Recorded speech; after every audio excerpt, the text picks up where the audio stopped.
Hi, welcome to RCKicks. On today's show, where we're finally getting around to kicking off the Ferrari 189 Formula 1 car from Kyosho. I picked up this vintage kit quite a while ago now, and it's been sitting, and it's finally made it to the top of the build list. Now, if you haven't seen the unboxing for this video, I'll put a link up here. Now, this is not the first Formula 1 car I built on the show. Quite a while ago now, I built this McLaren. Really good. This was my first Formula 1 car. I am a big Formula 1 fan personally. The only problem I have with Formula 1 cars is there is nowhere around me that I can actually drive these. At best, there's an outside gravel tennis court if I'm lucky, but there's so much junk around on it that you really need an inside tennis court or something flat to really run these well, because the foam tires just get destroyed. So unfortunately, it's more of a model to me, but I still have them fully running. This one again will be fully functional, and then one day if I can get access to a hall that's big enough, I will run over there and I'll do some running footage for you. Anyway, right, I'm going to cut now back to me with all these laid out ready to go, so I'll see you in a minute. I've laid out everything. Now, being a Formula 1 car, there isn't actually a lot to the chassis, so there's not tons and tons of parts. It asks me on page 5 to start with FIC 12, which is all the little tiny small suspension. So we're going to build the suspension first, then it goes on to doing the front wishbones. Right, let's crack on and get it done. This manual is totally in Japanese, but there's enough visual cues for me to build it, so it's not the end of the world.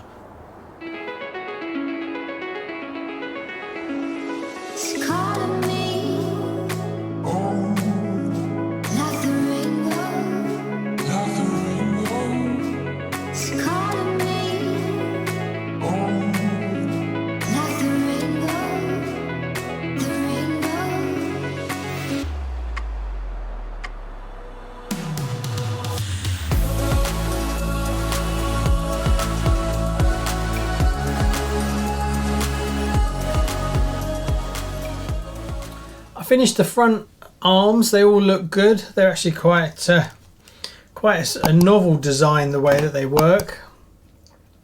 I had a few questions I wasn't sure about, because obviously being Japanese, was which shock do you use on the front versus the back? So I had to go by some of the Japanese writing, and I would assume the front would be softer because there's less weight over the front, which I think is correct, because if the Japanese writing kind of matched my thoughts. The only other issue I had was the pins that go through ask for washers on the insides, but the washers they ask for are these tiny little ones, and the bore is too thin for the pin. So you have to go to the next size, which is bigger than what they say in the manual, and slightly sticks up, but seems to work fine. But I couldn't understand how the smaller ones just don't fit. The smaller washer is the correct size for the manual, but it just doesn't fit. Strange. Right, now we move on to page 8, where we're actually getting the chassis out now, I think, and doing the rear suspension, I think it is. Right, put them to one side and then let's carry on.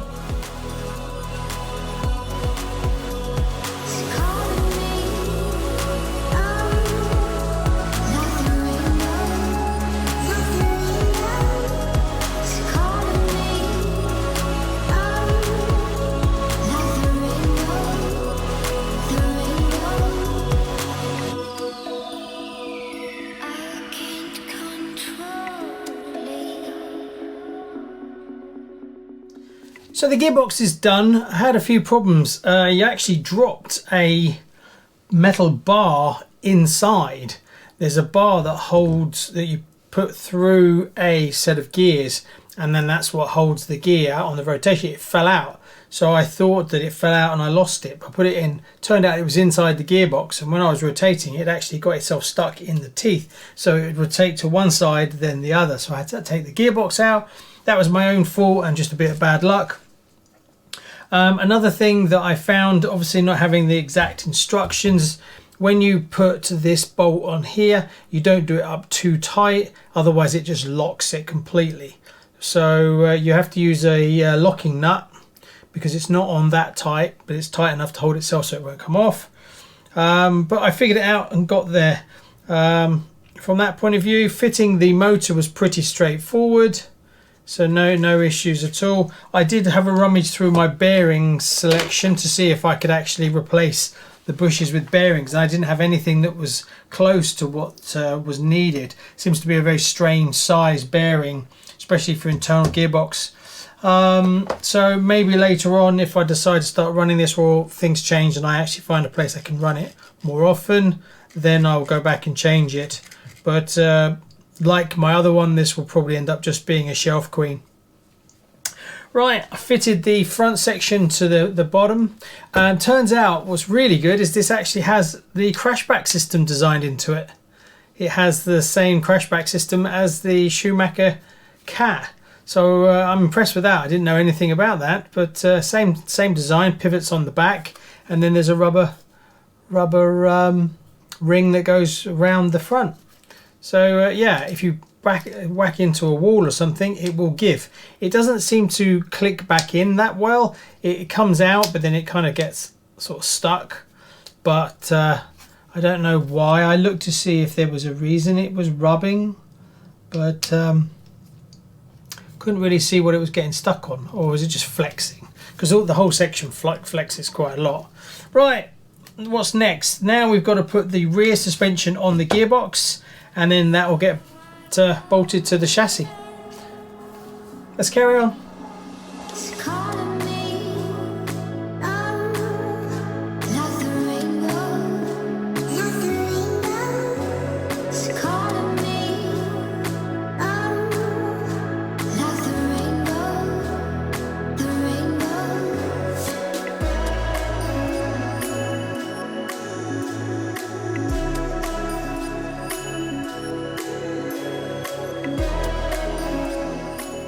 So the gearbox is all now fully fitted to the chassis, so I've got the front and the rear done. I've now put the electronics onto this plate, which will go over it. You've got the two servos, because obviously I've got a mechanical speed controller that I'm fitting in the car to keep it period correct. And then I've just put the more modern receiver underneath, and there's a switch as well. I managed to dig out an old switch to make it work. So the mechanical speed controller will drive the power to the receiver. Nothing special on that front. Now what we've got to do is drop this whole section into here like this, and then we have the longer one is for the, I don't know if you can see there, the longer one is for the steering, and the shorter one is for the mechanical speed controller. Had a few issues. The mechanical speed controller had a Tamiya connection on it, but it was the female version, so the batteries was female to female, so it didn't work, so I had to solder that up. So I had a spare male lying around, so I had to solder that. No big deal really, just a bit of a strange one. The other thing I had, the problem was that you got given two servo horns, and it's requesting a very small servo horn, but there's no extra parts. That's just hollow, so there's no teeth in there or anything. So I have no idea, and there's no instructions on how you actually use, there's two of them, how you're supposed to use them. There's no extra parts like on a Tamiya one, where normally there's three parts, isn't it, to give you you have the bit that goes over the actual teeth, and then you get the half collar, and then you get this one, and that kind of looks like it should have a half collar on it, but nothing. So I had to fashion my own ones. Luckily I've got a parts bin full of them, so I just cut some down. So I made that work. That was the only other thing that was a bit strange.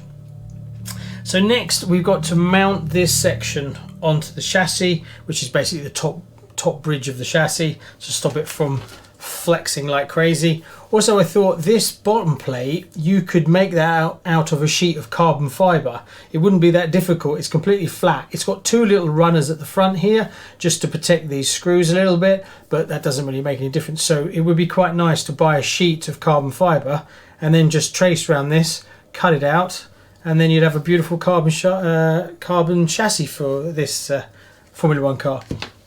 Anyway, right, let's fit this all to the car, and then we move on to fitting the mechanical speed controller. Let's carry on.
So there you go, all finished, and a great little tiny car it is. I really enjoyed that. There's a few things that I found are a little bit strange, that you have to bend the rods for the front and for the mechanical speed controller yourself.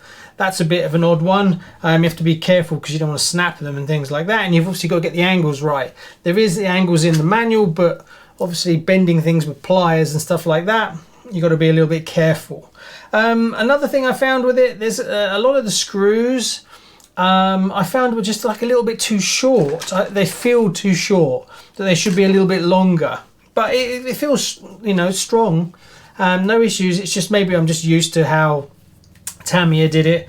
More so because I haven't actually built a vintage Kyosho. This is the first one. All my other Kyoshos are obviously re-releases, so it's a bit different. Now this is a Formula 1 car, so it's not supposed to be sort of super tough. Building wise, not that difficult, even though the manual was in Japanese. I managed to dial it in. There was a few guesses in there, but quite easy once you think about it for a little while. Suspension seems to work really well, and the crashback system works well, so I'm really impressed with that. All in all, yeah, it came out really nice. I did have an issue with the mechanical speed controller. It rotates, so you have to set the point where the servo pushes forward and backwards, and it has sort of 1, 2 and 3 and then reverse. Now you've got to get this perfect, and what I did when I first took it for a bit of a spin was I had first and second, but I couldn't reach far enough to go into third. Then I took it out, changed the servo horn, so I had a longer one, so I had more throw. Then I readjusted, and then I had 1, 2 and 3 and then reverse. But you still got to set your endpoints, because 1, 2 and 3 is much further along than the one in return when you go backwards. Also, if you don't get your endpoints right, you can go past third and then it cuts out. And then the same with reverse. When you go into reverse, you can actually go past the point of reverse and cut out. So you've got to get all your points right, your endpoints on your controller, and you've got to get the arm angle correct, and you've got to get its length correct, and you've got to have a horn that can give you the travel that you need. So to dial all that in takes quite a while.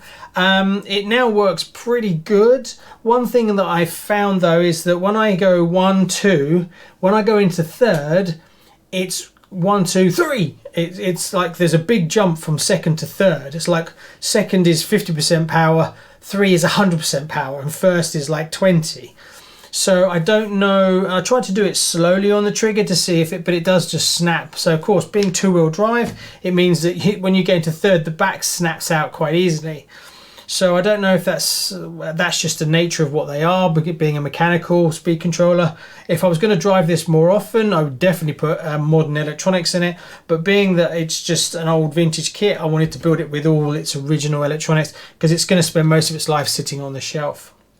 Now, I did want to get you a little bit of testing running, so I've filmed a little bit, so we'll cut to that now. Don't expect too much. It's no edited up artwork. It's just showing it running for a little bit.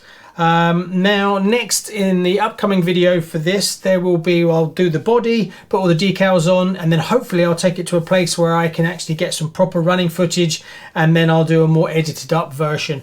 But we're going to cut now to me just testing it and dialing in the mechanical speed controller in the garden.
I told you it was just a short little bit, but there you go, just to show it's all fully functioning and fully working.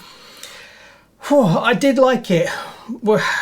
As a recommendation, if you're a Formula 1 fan, this is a lovely little car with all the way the suspension is done and the arms, so I can recommend it. Getting super hard to find, and they're getting more expensive all the time, being that they're just really, really old.